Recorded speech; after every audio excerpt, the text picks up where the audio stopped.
Now that Iraqi forces have recaptured Mosul, how important is the presence of American troops to achieving stability in Iraq and in the region? And after the first round of the annual China-US economic dialogue ended without much progress, I'll be trying to find out whether China and the US can find a solution to their trade issues. Welcome to The Point. Live from Beijing, I'm Li Xin.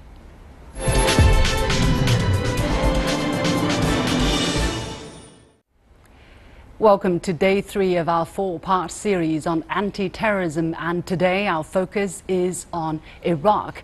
In the last few days, the international community has witnessed the significant victory of Iraqi forces in Mosul as they recaptured the second largest city of Iraq after intensive fighting and huge casualties. Iraqi Prime Minister Haider al-Abadi hailed the liberation of the city, which was captured by the IS in June 2014. Meanwhile, a US military official said the US troops and coalition forces would remain in Iraq after IS fighters are entirely eliminated. What does the future of IS look like? And will a new US military presence in Iraq help the Iraqi government secure the country? For more in the discussion, I'm pleased to be joined in London by Mr. Muaffaq al-Rubai, member of the Iraqi Parliament and former Iraqi National Security Advisor, and in New York, Professor Richard Lackman from the Department of Sociology at the State University of New York at Albany. Gentlemen, thank you very much for joining me. Mr. al-Rubai, thank you very much. First of all, Mosul has been recaptured by the Iraqi government troops, and there has been speculation on the death of IS leader Abu Bakr al-Baghdadi. How much of a setback have these developments been to the IS? I think it's a huge setback, the loss of Mosul, because it's symbolic to the so-called Caliphate.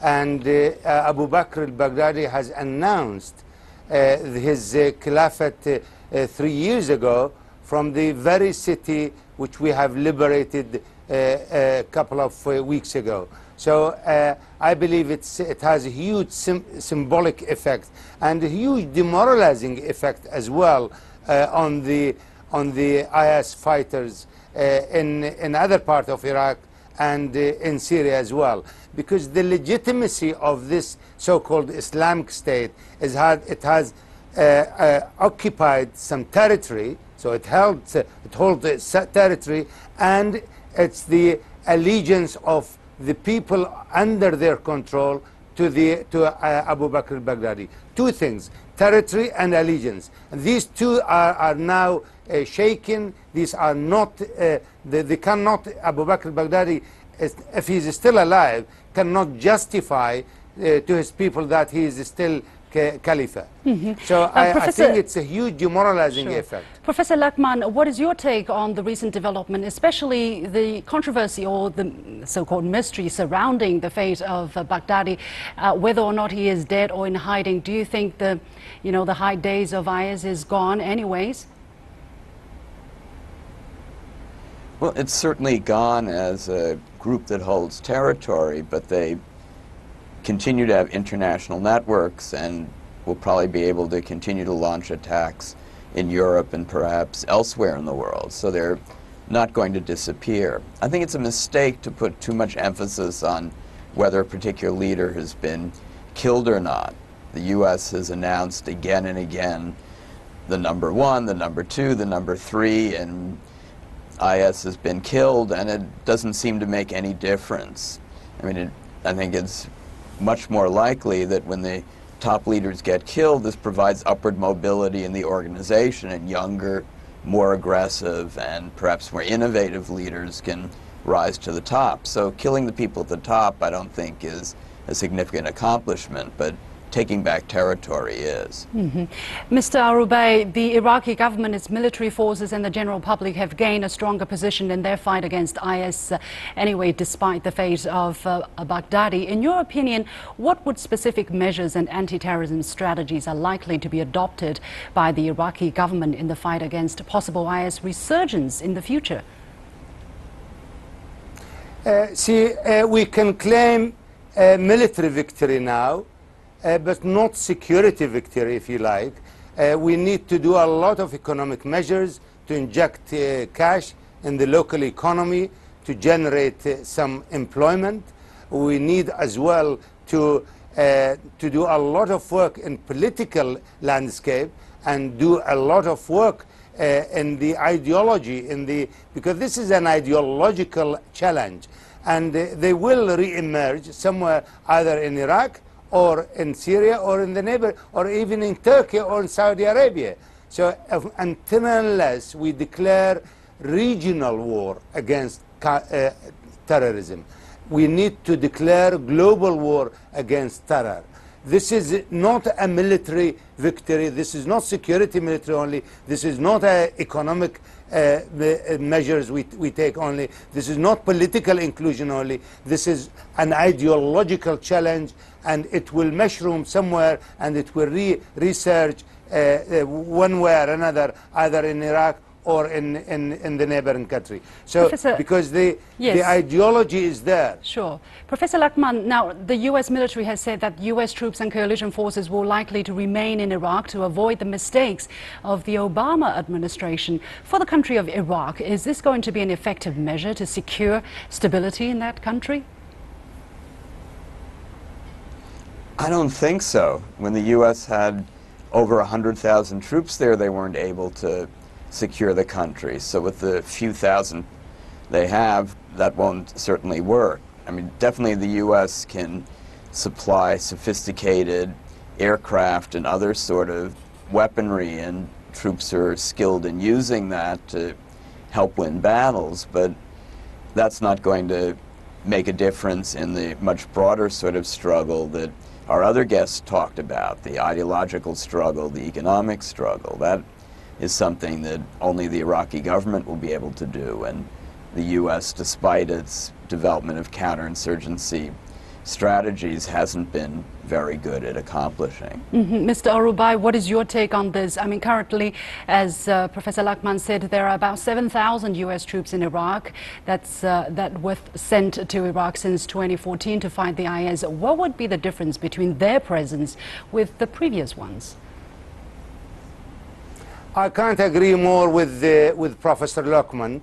Number one, if you put it even 250,000 troops, this is not going to clear the virus from the minds and the hearts of those who are affected by this ideology of jihadism, Salafism, and Wahhabism. So this is number one. Number two, I don't think we need a military base in Iraq. I don't think we need a military presence or foreign military presence in Iraq, because this will we don't need it, because this will alienate our neighbors, number one, and number two, the government of Iraq is not authorized by the parliament to enter into negotiation of permanent military bases in Iraq with the United States of America.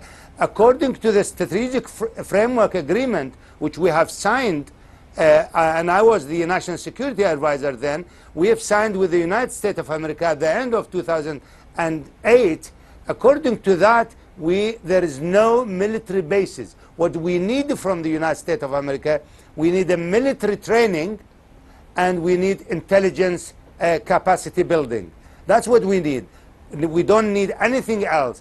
We have enough men, we have enough weapons, we have enough people to fight and control the security situation.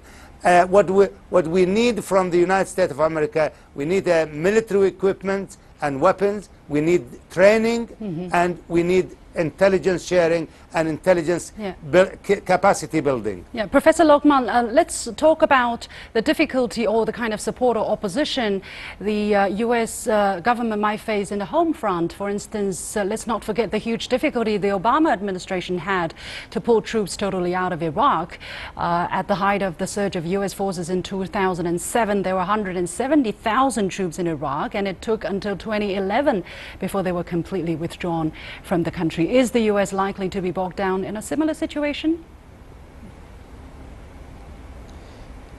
I don't think there's really any significant support within the US to keep American troops in Iraq. Most Americans feel the war was a mistake, and they don't want to repeat it. I think the U.S. military still has a dream of having bases in Iraq, even though, as Mr. Arabi said, politically that's impossible within Iraq. The Iraqi people and the Iraqi parliament would never allow permanent U.S. bases, but I don't think the U.S. military is ready to give up, and they see the battle against Islamic State as an opportunity that perhaps they can once again try to get these permanent bases. But this is just something the military and perhaps some people elsewhere in the U.S. government want, but this is not a desire of the American people. Mm-hmm. I've just been told that Mr. Matthew Glanville, a former advisor it's not only not the desire, sorry, it's not only the desire of the American people, but it's also the political atmosphere in Iraq is not favorable towards establishing military bases in the country. And if the Prime Minister comes to the Parliament proposing any military bases for the U.S. in Iraq, he will be rejected outrightly. Mm-hmm. Mr. Arubai, let me jump in here with a new guest, Mr. Matthew Glanville, a former advisor to American and Iraqi governments. Mr. Glanville, what is your take about the apparent agreement between the U.S. government and Iraqi government, whether or not it has been endorsed by the Iraqi Congress, to let U.S. and coalition forces remain in Iraq after the defeat of IS? How do you think this is going to affect the security situation on the ground? I think it will make a difference. In 2010 and 2011, there were elements within the Iraqi military who wanted to keep certainly US intelligence assets and US planes still in Iraq. I don't think we'll see very large numbers of American troops, but I think we should recognize that probably in the 2,000, 3,000, 4,000 number, people will stay because they have access to skills that the Iraqi military doesn't currently have. Mm-hmm. What do you think of the kind of wording that have been used in the unofficial announcement? For instance, the Iraqi government has said that the U.S. troops will not stay in separate U.S. bases, but rather, be embedded, let's say, with Iraqi forces providing training. Is that a way used to bypass the kind of opposition from possible opposition from Iraqi Congress? It is, and it's an important distinction. When America was there before, they had these enormous, very, very large bases, and it was a source of resentment to the Iraqi people, rightly a source of resentment to the Iraqi people because they'd been invaded. But partnering with Iraqi forces based on Iraqi bases is a different type of operation and is presentationally different to the Iraqi people and the Iraqi government. Mm-hmm. Mr. Arubai, very briefly, indeed 2 sentences if you can, what do you think are the intentions really of the United States government to send troops to Iraq if it doesn't help fighting IS? I don't think the United States has a clear-cut strategy in the Middle East in general and in Iraq particular, and they're confused. They're not. They don't know. They fight IS on this side of the border inside Iraq, and they indirectly help them on the other side in Syria. So I believe they're what I call the flare-by-night operation, and they don't have a strategy in Iraq. I wish I can see any clear-cut strategy of the United States in Iraq so that we can take a position towards that. I think if anything happened, if any military base or any presence, any fighting force, American fighting force in Iraq, it will be rejected by the parliament, and the government of Iraq is not authorized to negotiate this with the United States of America. Thank you very much, gentlemen. We have to leave it there. Mr. Al-Rubai, an Iraqi member of parliament and former Iraqi national security advisor, Professor Richard Lachman from the State University of New York, and Mr. Matthew Glanville, former advisor to American and Iraqi governments. And you have been watching The Point with me, Liu Xin, here on CGTN. We'll take a short break and I'll be back right after this. Stay with me. The first round of the annual China-US Comprehensive Economic Dialogue ended in Washington, D.C. with cancelled news conferences and no joint statements. China and the U.S. failed on Wednesday to agree on major new steps to reduce the U.S. trade deficit with China, which accounts for about half of America's overall trade deficit. The session was a follow-up to President Trump's first meeting with his Chinese counterpart at Mar-a-Lago in April. Back then, the two leaders launched a 100-day economic plan that had produced some results, but there have been no new initiatives announced ever since. After Trump unveiled sanctions against a Chinese bank linked to the DPRK and a major arms sales to Taiwan, some fear the world's two biggest economies are entering a new phase of turbulence. Is that true? And can we find a solution to the age-old trade deficit problem? We are pleased to be joined in Manila by Dr. Dan Steinbock, director of the Difference Group, who has served in leading think tanks in US, China, India and Europe. And in Beijing, we're joined by Professor Xiang Songzuo, Deputy Director and Senior Fellow of the Center for International Monetary Research at Renmin University. Gentlemen, thank you very much for joining us. Professor Xiang, let me start with you. When the talk started, the Chinese side expressed optimism and the reports were upbeat. After the dialogue, reports have seem to have been downbeat, especially after the US cancelled planned press conference. Should we be worried about how things went? Well, yes, we should worry about the results. Even though there are much difficulties in negotiations between China and the US, particularly over how to solve the problem of a huge trade deficits between China and the US. But I'm very optimistic. I believe the two countries will find ways to solve the problem. First of all, two leaders, the President Trump and the President Xi, promised to do more things to open both markets. And China promised to open up the financial markets for US financial institutions, particularly for bankers and the credit agents, and also open markets for US beef and other agriculture products. And the US, of course, promised to open markets, for example, Chinese chicken and meat. And looking forward, I think the two countries will open more markets for products respectively. And more important, I think the two leaders of two countries' officials recognize is very, very important for two economies, but also for the world economy. Dr. Steinbock, after the meeting, Chinese Vice Premier Wang Yang called for cooperation and said confrontation will damage immediately interests on both sides. Do you think he was sending a coded message to some people? Well, what I think really is that we should be concerned, as was mentioned, and I think that there are all the reasons possible to avoid confrontation at this stage. However, I think that it has been a long way for Mar-a-Lago, Florida, from the President Xi and President Trump summit. And two things have happened. First of all, the tax reform legislation is not going through the Congress. Secondly, the healthcare reform is not going through the Congress. So these are negatives to the Trump administration that have absolutely nothing to do with trade policy.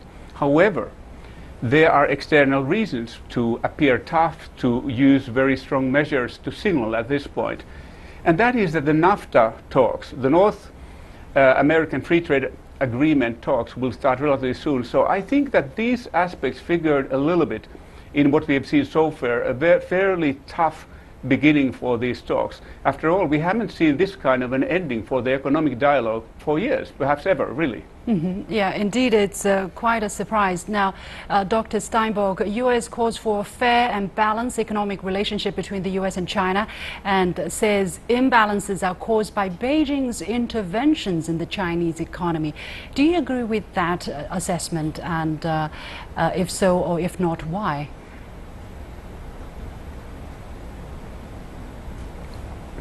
Well, when one talks about these imbalances, let's be real. We have seen 10 years of development in the world economy where pretty much every nation has acted in a way contrary to what we saw prior to 2008. So it is only understandable that the Secretary of Commerce, Wilbur Ross, refers to imbalances and fair play. However, on the Chinese side, an argument could easily be introduced that after the US Federal Reserve has basically bought large-scale assets for $4.5 trillion, that changes the situation a bit as well, creates new kinds of imbalances. And not only the US, but other major advanced economies have done the same, so that these large-scale assets now exceed maybe $12 trillion. At the same time, we have had ultra-low rates. So things happen on the monetary side, on the fiscal side, where both sides are trying to find a new kind of a balance.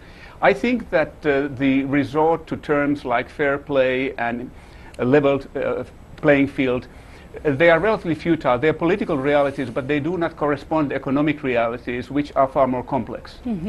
Professor Xiang, is it reasonable for the Trump administration to rely only on one metric for determining fairness, that is the trade deficit? Basically, the U.S. has trade deficit with many trading partners. On the one hand, many U.S. consumer products are not competitive enough, or the U.S. has imposed restrictions on certain exports, such as high-tech products. And maybe the U.S. should be looking at their own problems instead of expecting others to solve these problems. Yes, of course. I think the U.S. trade deficit is a result of international division of labor and the transformation of the world economy. In the past decades, China has made use of comparative advantage to become the leading country of manufacturing in the world. And the U.S., it's possible for U.S. to make so many goods because of a very high cost labor cost and other costs, but China has a relative comparative advantage. So U.S. cannot condemn or complain China for making such goods because U.S. consumers has so huge benefit from imports of Chinese goods. Made in China has become very, very popular and common in U.S. market shopping mall. And I think U.S. has also its own comparative advantage. That is a high tech. So U.S. must and should export high-tech products and techniques to China in order to solve the trade deficits. Dr. Steinborg, let me follow up on that. What are the difficulties or obstacles does the Trump administration or does any U.S. government face in lifting these restrictions by exporting high-tech products to China?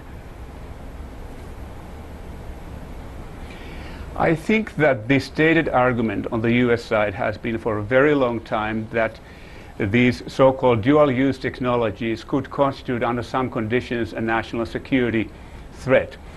In business circles, as I understand in the United States, this is an argument that is understood as being political rather than economic. If we look at the bilateral trade between the US and China right now, let's assume that it would be a normal advanced economy, emerging economy relationship. Then it would be the case that one of the largest articles from US to China would be high-tech products, advanced technology. Yet that's not the case. No. One would also presume that China would be exporting agricultural products, perhaps assembled factory products and so on and so forth. To some degree that happens.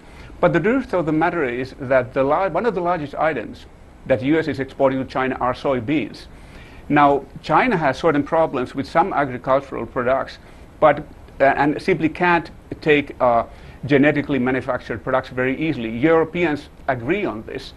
But I do believe that there are these kind of policies that have existed in the US for maybe 1 or 2 decades now, they should be reassessed.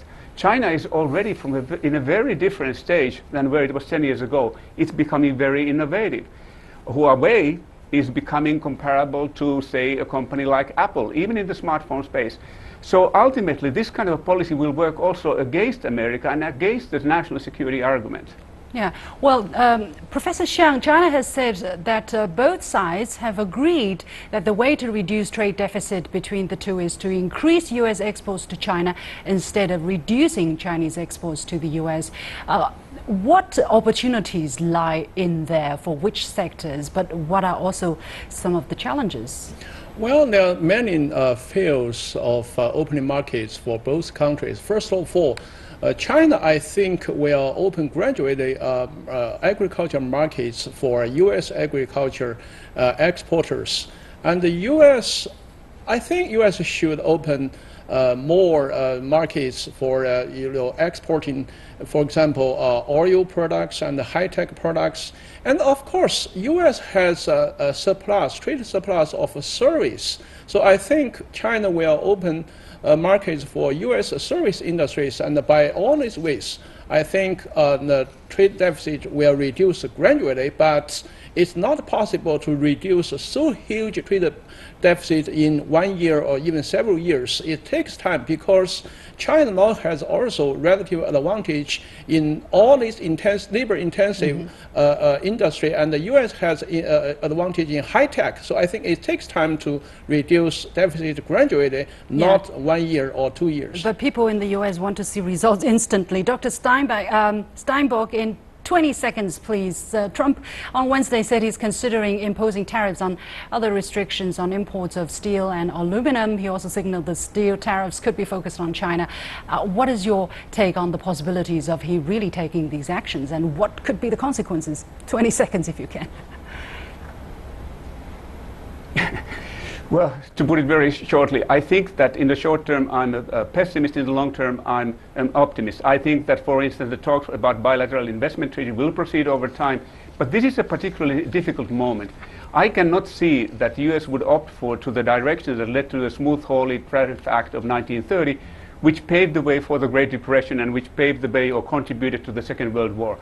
These matters are too serious and they are too beneficial commercially for both sides. It's a symbiotic relationship, and that's the way it should be understood in the long term. Thank you very much. We have to leave it there. Dr. Dan Steinberg, Director of the Difference Group, and Professor Xiang Songzuo from Renmin University. And very quickly, my point here, in Chinese, we say the first step is always the hardest. Remember, it's the first time the two sides meet under the new mechanism. An insider who witnessed the talks pointed out that a dialogue is a process of communication and should not be mixed with negotiations, which could be described using words such as collapse or fail. Of course, there have been many heated moments as the dialogue involves the world's two largest economies, but only by putting differences on the table candidly and understanding each other better can the two sides reach consensus. That's all from this edition of The Point with me, Liu Xin. Thank you very much for joining us. As always, follow me on Twitter or Facebook using the handle The Point with LX. Thank you for joining us, and I'll see you tomorrow at the same time.